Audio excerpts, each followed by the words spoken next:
Boa noite, amada igreja, a graça e a paz do Senhor Jesus, amém? Meus irmãos, ainda de pé, vamos abrir nossas Bíblias na carta aos Hebreus. Carta aos Hebreus, no capítulo 11, nós leremos do verso de número 12 ao verso de número 16. Hebreus, no capítulo 11, nós leremos do verso 12 ao verso de número 16.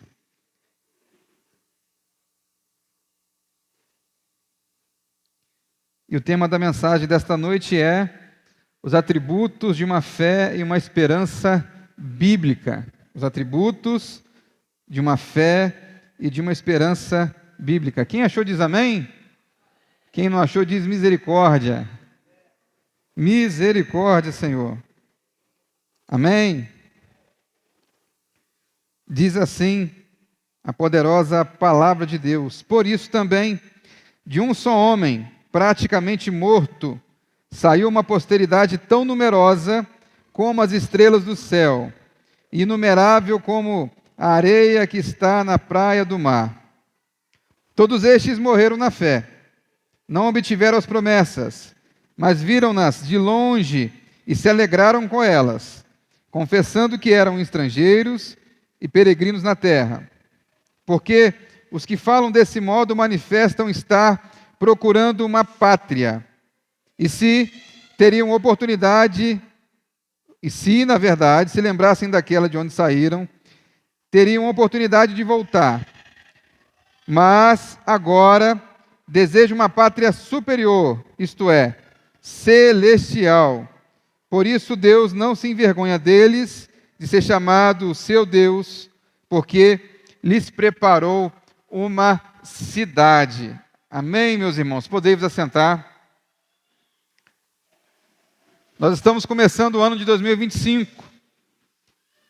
E ao começar este ano, nós sempre fazemos metas para as nossas vidas. E com certeza uma delas, na maioria de vocês, é perder peso. Perder uns quilinhos. Perder barriga. Perder gordura no fígado. Alguma coisa desse tipo. A gente sempre promete e a gente sempre não cumpre o que a gente promete. Mas ao falar sobre fé e esperança, eu gostaria de trazer a perspectiva bíblica sobre fé e esperança, avaliando algo mais distante. Nós vivemos numa sociedade em que a fé e a esperança são trabalhadas em nós de forma imediata. Nós vivemos na era do imediatismo. E o que é o imediatismo? Tudo que eu quero, tudo que eu desejo, tudo que talvez eu nem precise, mas está no meu desejo, está na minha vontade, eu quero para aqui e agora. Tem que ser agora, tem que ser hoje, não pode ser amanhã, tem que ser resolvido. Então, isso na nossa sociedade nos deixa de tal forma ansiosos, preocupados, angustiados, porque queremos agora. As propagandas na TV, na internet, falar em TV hoje parece até algo ultrapassado. A gente usa a TV mais para usar a internet hoje do que para outra coisa. Mas toda a mídia, de uma forma geral, nos faz pensar em que podemos ter algo e que podemos ter algo de forma urgente, porque as empresas prometem entregar o produto delas de forma urgente. E ao pesquisar sobre fé e esperança na internet, que é o grande recurso que nós temos, eu achei uma reportagem de uma revista que eu não tenho em casa, nunca havia lido, mas sabia da sua existência. Uma revista, se eu não me engano, as mulheres podem me ajudar, sobre moda, chamada Vogue, uma revista do Grupo Globo. E nessa reportagem do dia 4 de setembro de 2020, foi perguntado a alguns artistas, algumas personalidades, as pessoas conhecidas na mídia, sobre a palavra esperança. A pergunta era a seguinte: o que significa e qual sua maior esperança? O que significa e qual sua maior esperança, ou qual a sua maior esperança? Algo me surpreendeu quando eu comecei a ler de algumas pessoas, de algumas personalidades, as suas respostas. Me surpreendeu pelo fato de entender e das pessoas dizerem, expressarem a esperança da forma que eu entendo, biblicamente correta.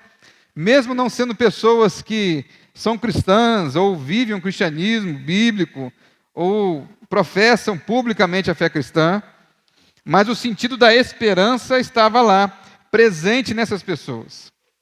Uma pessoa muito conhecida na TV e na mídia é a Grazi Massafera. Ela disse assim: esperança é você acreditar naquilo que não se vê, olha só. E fé, não no sentido religioso, mas fé na vida. Começou bem, terminou um pouquinho mal. Terminou mal. Mais interessante que ela falou bem sobre a esperança. É acreditar naquilo que não se vê. Às vezes nós temos esperança em algo visível, algo que nossos olhos têm que enxergar, senão não vale. Mas a esperança é isso, eu concordo com ela, é algo naquilo que não se vê. E a fé não no sentido religioso. Aí ela quis sair um pouco da questão religiosa, porque hoje, se você fala de religião na mídia, você é massacrado, principalmente se você é cristão. Então ela quis sair pela tangente no que tange a fé. Mas outra pessoa me chamou mais atenção, e esse personagem, ele é conhecido hoje como um filósofo, um sábio, uma pessoa que dá palestras motivacionais, uma pessoa que realmente você, quando ouve ele falar, percebe nele muita sabedoria. E grande parte dessa sabedoria ele adquiriu quando ainda era seminarista e pouco tempo de padre católico romano. Esse homem se chama Leandro Carnal. Quem procura na internet vai achar facilmente uma das suas palestras, uma das suas reportagens. Um homem muito conhecido. Ele hoje se considera ateu. Mas ele disse que a palavra esperança tinha um sentido neutro em grego, apenas esperar. A tradição hebraica e a cristã ampliaram para algo muito positivo: desejar êxito e felicidade pela frente. Então, o cristianismo com o judaísmo, na mesma base, mesmo alicerce, entende que a fé e a esperança é desejar êxito e felicidade para frente. Olhar para frente, olhar para o futuro. Como a gente fala às vezes, olhar com esperança. Então, é nesse sentido que ele fala sobre a esperança. Outro personagem, uma mulher muito conhecida, pelo menos de quem regula a idade comigo, mas conhecida de uma forma geral, chamada popularmente, apelidada de Xuxa. Você já ouviu falar da Xuxa. Mesmo que você tenha as suas diferenças com ela, você já ouviu, já cantou a música dela, você já assistiu ela na TV, tenho certeza disso.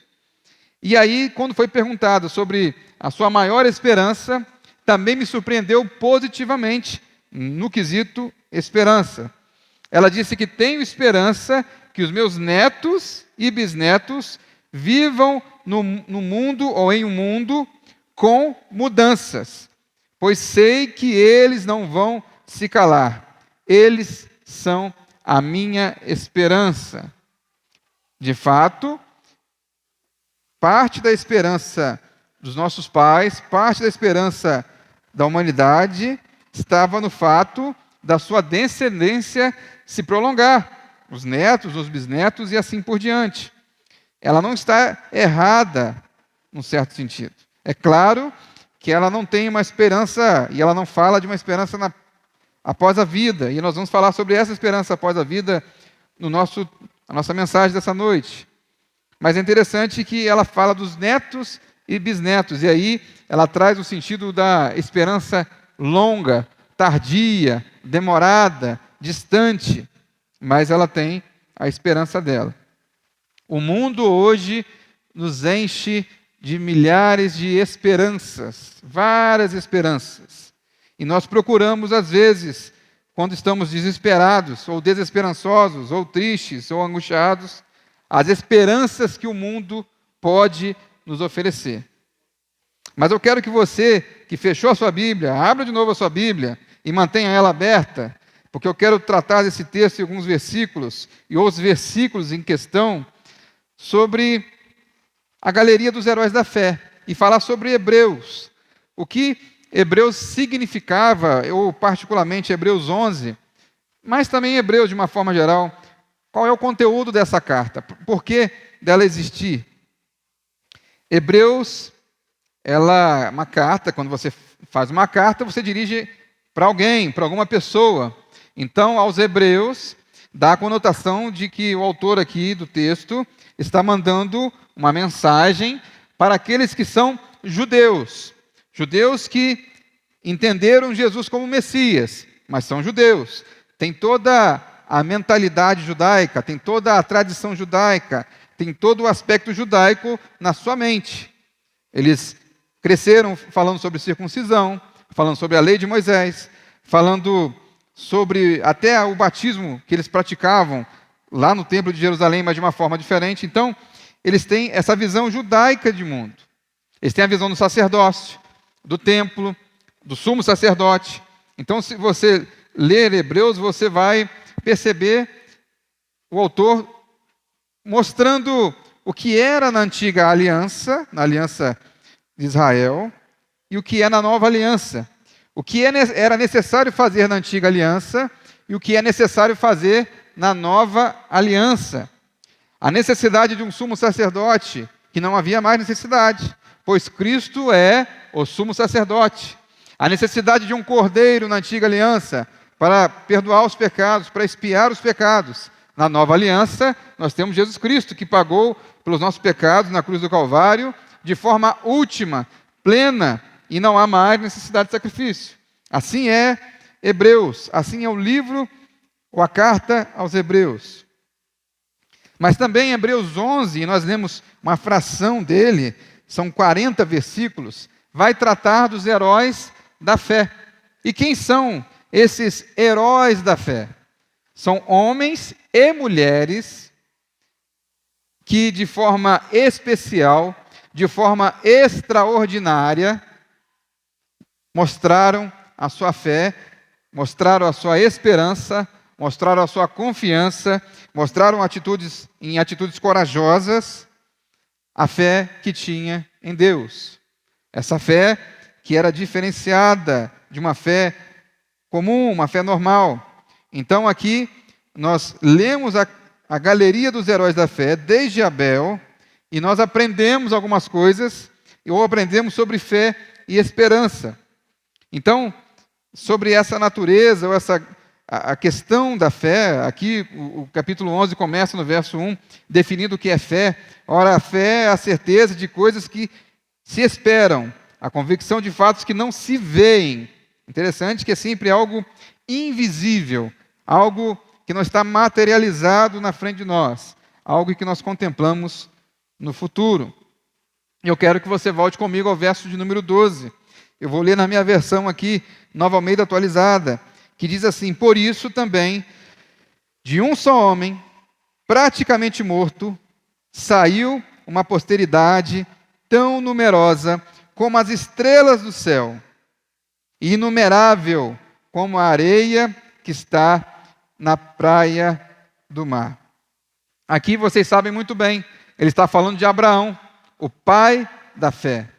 Abraão é considerado o pai da fé na tradição judaica, é considerado o pai da fé na tradição cristã, nas religiões judaica e cristã, e também na religião muçulmana, no Islã. Ele é considerado também o pai da fé, porque ele é pai de Israel, ele também é pai de Ismael, seja você gostando ou não, concordando ou não, e isso vai levar, segundo os estudos, ao mundo árabe. Então, o mundo árabe todo, seja ele cristão ou muçulmano, você sabe que existem árabes que são cristãos e árabes que são muçulmanos.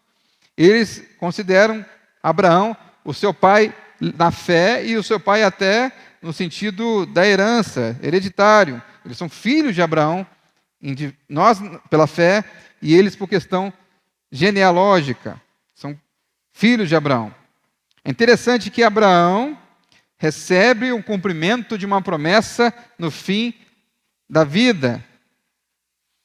Então, nós podemos entender nesse texto que a fé contempla algo ainda longe de nós.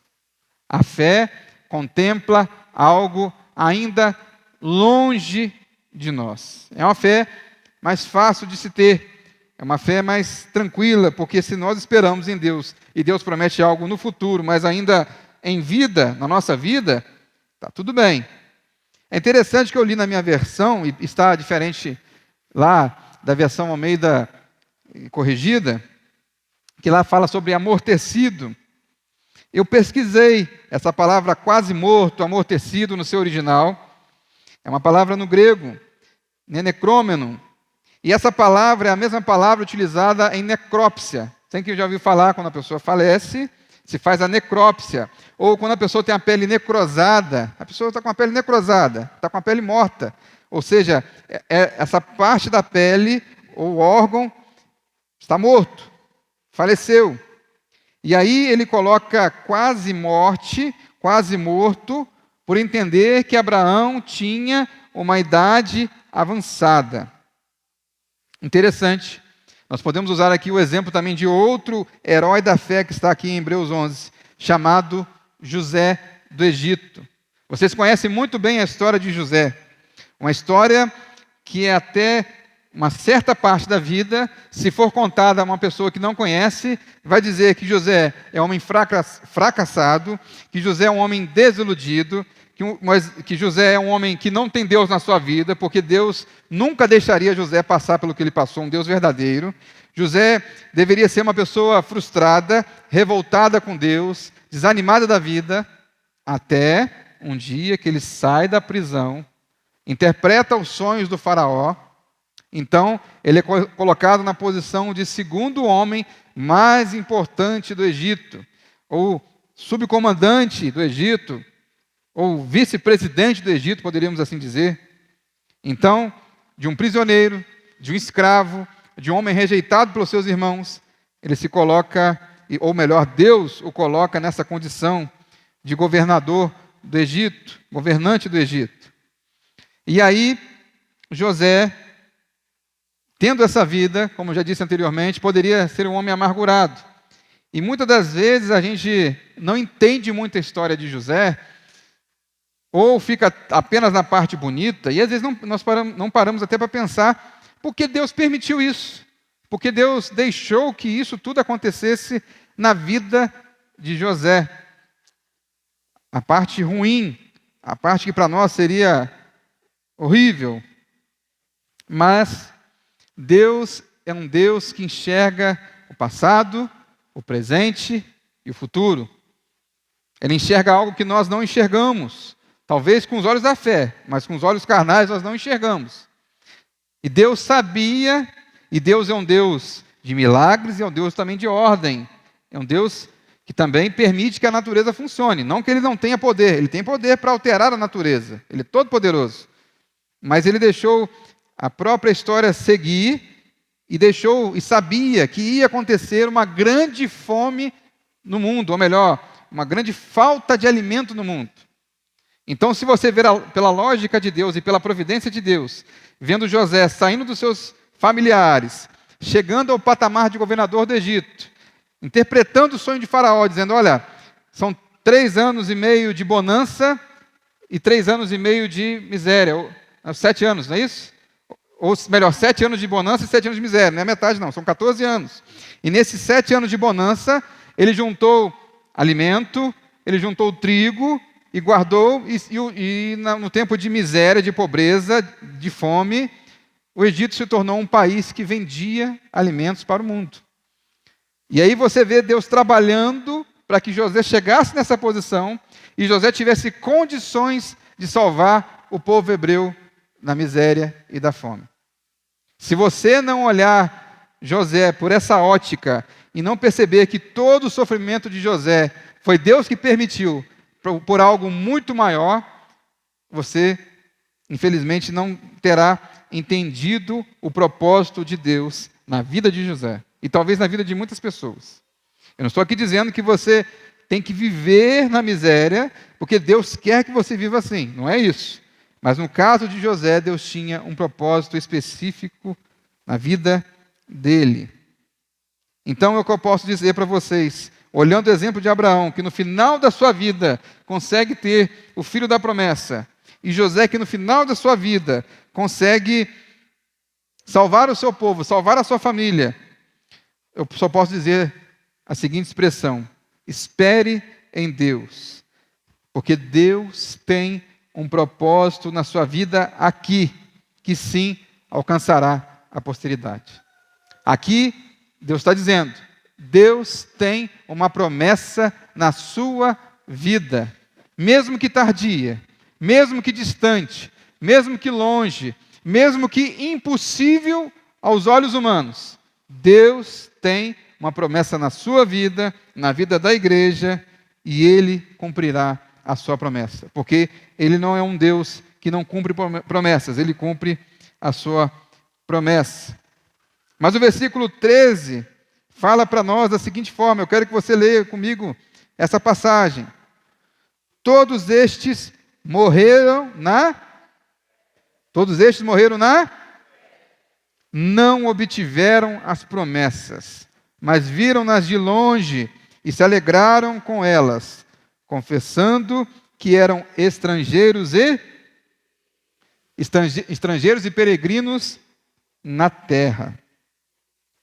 A fé bíblica também contempla algo além de nós, ou além de nós mesmos. É interessante que a gente canta na igreja, e ela, de acordo com o primeiro versículo, e até você pode achar que o primeiro versículo contradiz o segundo versículo lido, mas não é. Deus está mostrando algumas faces, a cara, o jeito das promessas dele. Há promessas que vão se cumprir na sua vida, e você verá a promessa acontecendo. E há promessas que vão passar pela sua vida, que você vai ser instrumento de Deus para abençoar outras pessoas, e talvez você não verá o cumprimento dessa promessa. Ela vai se cumprir, mas não será com você vivo, ou você não verá o cumprimento dessa promessa. Tem aquela canção que a gente canta de vez em quando, a gente ouvia muito, cantava muito. Não morrerei enquanto as promessas não se cumprir. Quem tem promessa de Deus não morre, não. É uma verdade, em parte, que tem promessa de Deus que não vai ser cumprida na sua vida. Mas no verso 13, ele diz, olha, tem promessa que não vai ser cumprida com você vivo. Tem promessa de Deus que está além de você. E aí essa canção às vezes perde um pouco o sentido, quando você vê que Deus tem planos que passam por você, mas eles não serão concretizados em você. É interessante, não obtém as promessas, mas sabe que Deus será fiel e continuará a se cumprir. Não é egoísta. Nós vivemos também numa sociedade imediatista e uma sociedade egoísta. Existe o exemplo do rei Josafá, em que Isaías falou com ele, olha, você, por causa dessa desobediência, por causa dessa arrogância, não verá, ou melhor, os seus netos, os seus bisnetos, a sua descendência sofrerá como escravo, será levado como escravo para a Babilônia. E o rei pouco se importou. O rei ficou nem aí, olha, eu não vou estar vivo, eu não quero nem saber. Você conhece gente assim? Gente que se fala assim, olha, o que você fizer hoje resultará problema para os seus filhos, para os seus netos.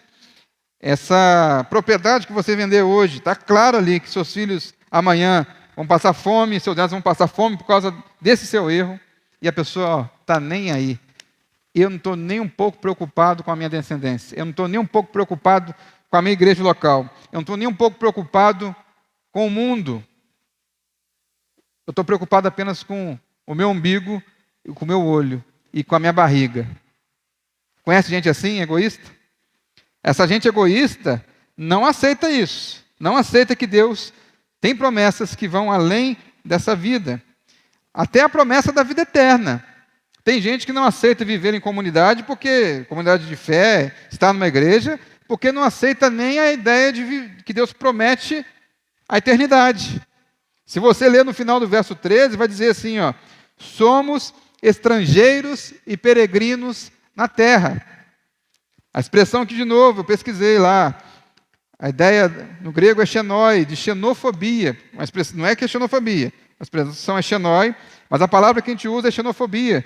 Essa expressão até horrível, é quando você olha para um determinado povo, uma etnia, e você odeia aquele povo, ou você vê que ele é um estrangeiro, na xenofobia. Então você tem medo daquele povo não pode estar entre vocês. Aquele tipo de povo, aquele tipo de estrangeiro não pode andar com vocês.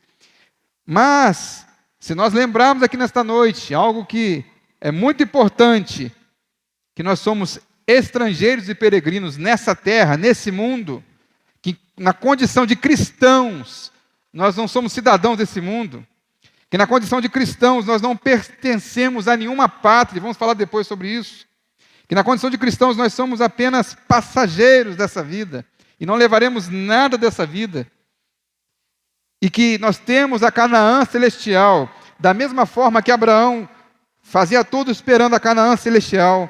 José, você vai ver no verso 34, se eu não me engano, ele vai dizer que leve os seus ossos, vamos levar os seus ossos, leve os meus ossos, disse José, para Canaã, porque ele cria na promessa da Canaã terrena, e era uma promessa da aliança com Israel. Mas nós, enquanto cristãos, deveríamos pensar assim, olha, eu quero que a minha alma vá para o céu, para Canaã celestial.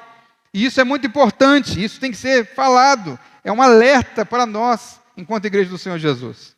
Tem muita gente que vive o hoje, vive o agora, como se não houvesse amanhã.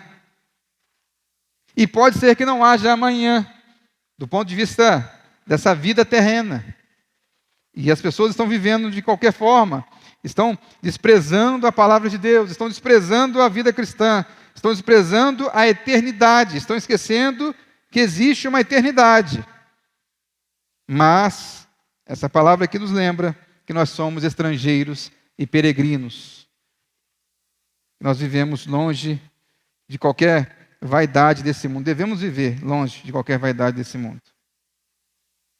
Eu quero que você saiba nessa noite que você também é um instrumento de Deus e uma engrenagem. Engrenagem, você sabe que é quando você tem ali uma engrenagem, que uma vai juntando a outra e faz alguma coisa se movimentar. Você é uma engrenagem de algo muito maior. Eu quero que você abra a sua Bíblia, ou apenas acompanhe na projeção, 1 Coríntios, no capítulo 3. 1 Coríntios, no capítulo 3. Aqui já estamos em Corinto, aqui já é o apóstolo Paulo falando aos coríntios, um povo complicado, uma igreja que se dizia muito espiritual, uma igreja que dizia que fazia, acontecia, mas vivia o tempo todo brigada, dando problema. Problema o tempo todo dando problema. Você conhece uma igreja assim? Então, é a igreja de Corinto. Mas aí Paulo vai dizer assim, olha gente, pelo amor de Deus, não idolatrem homens, porque aqui, você pode acompanhar no verso de número 3, que diz assim, porque se há ciúmes e brigas entre vocês, será que isso não mostra que são carnais, eles se diziam espirituais, mas são carnais e andam segundo a padrões humanos? Verso 4, quando alguém diz, eu sou de Paulo, e outro diz, eu sou de Apolo, não é evidente que vocês andam segundo padrões humanos? Quem é Apolo e quem é Paulo? São servos por meio de quem vocês creram, e isto conforme o Senhor concedeu a cada um. Saiba que você é uma engrenagem de algo muito maior. Você é instrumento de Deus, e você, com seu dom, nós juntos fazemos a igreja do Senhor Jesus crescer e florescer e edificar a cada dia. Aqui me lembra algo muito importante também sobre a fé que vai além de nós. É a gente achar, por exemplo, que nós somos insubstituíveis.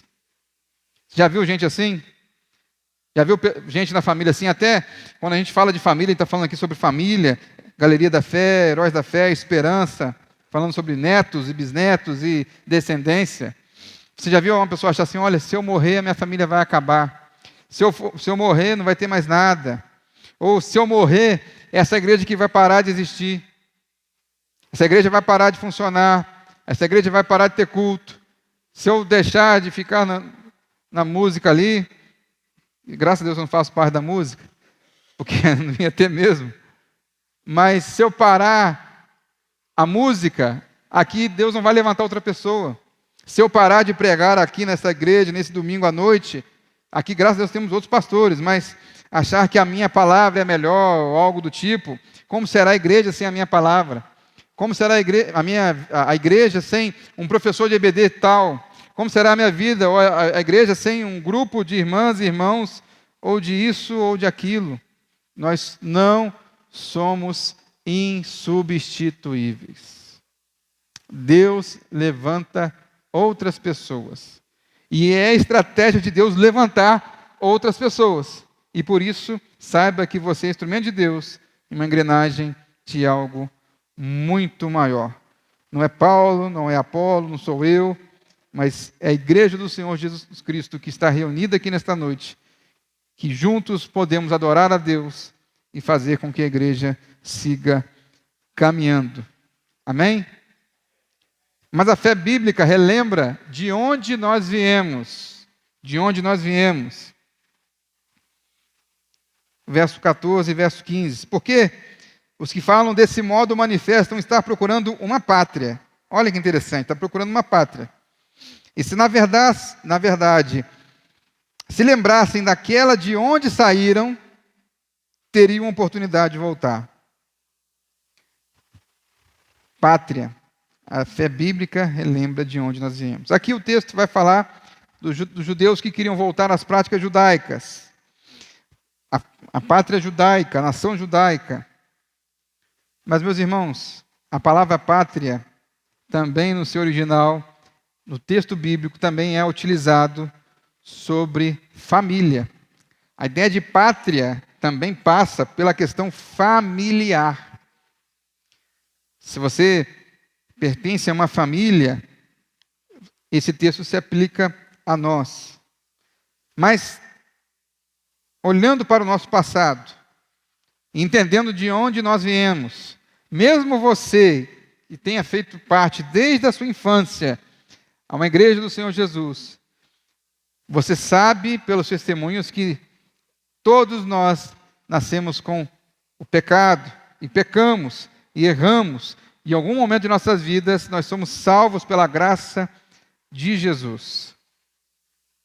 Mas se você não foi criado num lar cristão, evangélico, e passou parte da sua vida longe de Jesus, você pode se lembrar qual era a sua família, qual era a sua pátria, de qual grupo você pertencia. E você deve ter feito muita coisa, com certeza errada, não apenas no sentido moral, mas no sentido espiritual. A fé bíblica relembra de onde nós viemos. E às vezes nós estamos aqui numa igreja, às vezes estamos cumprindo algumas condições para ser membros da igreja do Senhor Jesus, está certo nisso. E às vezes nós chegamos a um patamar em que nós ficamos tão superior a outras pessoas, em que ficamos tão acima de outras pessoas, e esquecemos de quem nós somos. Esquecemos que fazemos parte de uma família de pessoas que estão em recuperação. O princípio, para você que já viu algo sobre alcoólicos anônimos ou narcóticos anônimos, uma pessoa que passa ou passou, ou está vivendo uma luta contra a dependência química, é o mesmo princípio que nós cristãos passamos. O princípio da recuperação constante. A primeira coisa que você vai ouvir no testemunho lá dos alcoólicos anônimos ou dos narcóticos anônimos é a pessoa lembrando do que ela fazia. Pessoas que faziam isso há 30 anos atrás, há 40 anos atrás. Mas elas se lembram para ver e enxergar, olha, eu estou aqui hoje, eu estou de pé, mas tenho que ter cuidado para não cair. E nós aqui, com a fé bíblica, nós devemos lembrar todos os dias de onde Jesus nos tirou. De onde Jesus nos resgatou do lamaçal do pecado, uma vida distante de Deus, e servir a Deus. Às vezes nós estamos aqui, e claro, isso aplica a mim também, estamos aqui muito ansiosos com dinheiro, com família, com criação de filho, a gente está ali o tempo todo, mas esquecemos da palavra que faz muito sentido ao cristianismo. Se você é cristão, se você está aqui nessa igreja, ou está na internet, chamada contentamento. Nós esquecemos muito da questão do contentamento. É claro que não significa que nós não podemos, que nós devemos melhorar, que nós devemos evoluir, que nós devemos aprimorar todas as nossas práticas. Mas enquanto cristãos, nós também temos que ter o contentamento. É contentar com o que temos hoje e agradecer a Deus pelo que temos hoje. Dar glórias a Deus pelo que temos. Às vezes, antigamente, nós vimos muito, era o que meu pai chamava de testemunho. Né? A pessoa chegava na frente da igreja, contava uma história tão triste e se esquecia de falar das bênçãos de Deus que chegaram até a vida dela. Mas também existe hoje, você vê na televisão, pessoas que contam testemunhos maravilhosos, financeiramente exponenciais, lindos, mas se esquecem de Deus, esquecem de colocar que é Deus que fez isso na vida dela, e é vontade de Deus na vida dela, e é de forma particular na vida dela, e Deus quis fazer assim, e se fez glória a Deus. E talvez será que essa pessoa perder tudo que ganhou, como aconteceu com Jó, será que ela vai ter o contentamento com que Deus lhe dá? Mas a fé bíblica relembra de onde nós viemos. Então, seja contente com o que Deus lhe dá. Contentamento.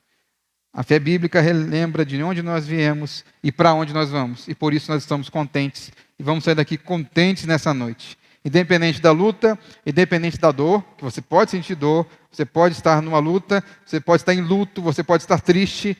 Isso é normal. O cristão fica assim.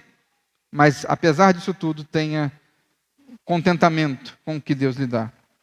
A fé também traz algo superior a nós, acima de nós. O versículo 16 diz: mas agora desejam uma pátria superior, isto é, celestial. Por isso, Deus não se envergonha deles, de ser chamado o seu Deus, porque lhes preparou uma cidade. Olha que bênção. Deus preparou uma cidade. Jesus disse em João, no capítulo 14, que na casa de meu pai há muitas moradas. Deus preparou uma cidade.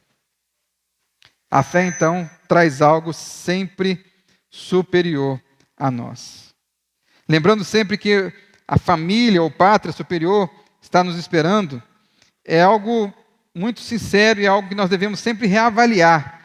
Como igreja do Senhor Jesus, sentar, pensar e reavaliar. Porque a igreja volta e meia, a igreja do Senhor Jesus, principalmente aqui no Brasil, que nós estamos vendo, passa por uma crise de identidade. O que é crise de identidade? Você é o que é, mas chega uma hora e você começa a se perguntar quem eu sou. E pessoas passam por isso de forma individual, crise de identidade. Ou para onde eu vou, o que eu devo fazer, qual é a razão de eu estar aqui neste mundo. É uma crise de identidade.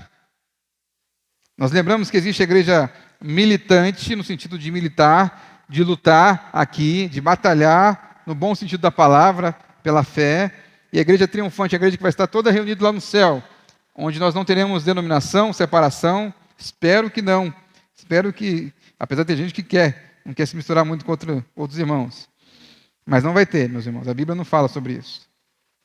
Mas essa igreja, às vezes, procura uma pátria que é terrena. Essa igreja procura uma pátria que é para agora, para o hoje. Essa igreja quer resolver os problemas do mundo como se alguns problemas do mundo fossem a obrigação da igreja resolver. E aí você vai para a esfera política, você vai para a esfera social, e aí você vai para essas esferas e tem gente querendo resolver problemas, enquanto igreja do Senhor Jesus, que não cabe à igreja do Senhor Jesus resolver. E aí a igreja perde seu foco. E aí a igreja perde o seu sentido. E aí a igreja perde a razão de existir. Aqui eu não sou contra política de Estado, às vezes não muito a favor, mas não sou contra. Devemos orar pelos nossos governantes. Devemos respeitar as leis e as autoridades. Paulo falou isso em Romanos 13. Mas quando eu falo de igreja, eu falo de instituição, de pessoas que estão lá se dizendo cristãs, religiosas, estão querendo resolver esses problemas. A igreja do Senhor Jesus também está nesse mundo e respeita a autoridade, mas ela não deve se envolver diretamente com os problemas que cabe aos políticos resolver. A igreja também tem que fazer obra social. E isso aqui, apesar de um espectro político tentar roubar isso de nós, quem viu a questão da sociedade na igreja primitiva e posteriormente, e serviu a sociedade, aos mais pobres, sempre foi a igreja do Senhor Jesus. Depois levaram para a política e às vezes prometem um monte de coisa e não fazem nada. Você quer um exemplo disso interessante? Os romanos viviam sempre uma vida de promiscuidade. E aqui uma nota de rodapé, uma notinha de rodapé. A gente acha, olha, o mundo hoje está numa promiscuidade, os relacionamentos, o casamento está em declínio. Aí você vai ver na história do Império Romano, o casamento e a promiscuidade sexual estava muito pior do que está hoje. Muito pior. Para a gente chegar a empatar com eles, demora muito, ainda tem que fazer muita coisa ainda, enquanto sociedade. Mas uma das coisas que eles não aceitavam era que quando tinha um filho fora do casamento, eles pegavam essa criança e jogavam fora, descartavam as crianças. Mas os cristãos iam lá, pegavam essas crianças e cuidavam dessas crianças. Isso chamou a atenção de muitos historiadores, romanos, historiadores que não eram cristãos. Os cristãos cuidavam de pessoas doentes, enquanto não tinham ninguém para cuidar. Então, ajudar e fazer caridade é algo do cristianismo. É algo que afeta o amor. Mas achar que o cristão só tem que fazer isso e não falar de Jesus, não falar do Evangelho, não falar de salvação, não falar de vida eterna, não falar da Canaã celestial, aí que está o problema. Quando nós vemos apenas o que nós só trabalhamos com a esperança do que vemos. Achamos que o reino de Deus vai se instalar aqui na terra, porque nós estamos trabalhando para resolver isso. E aí nós perdemos a nossa identidade.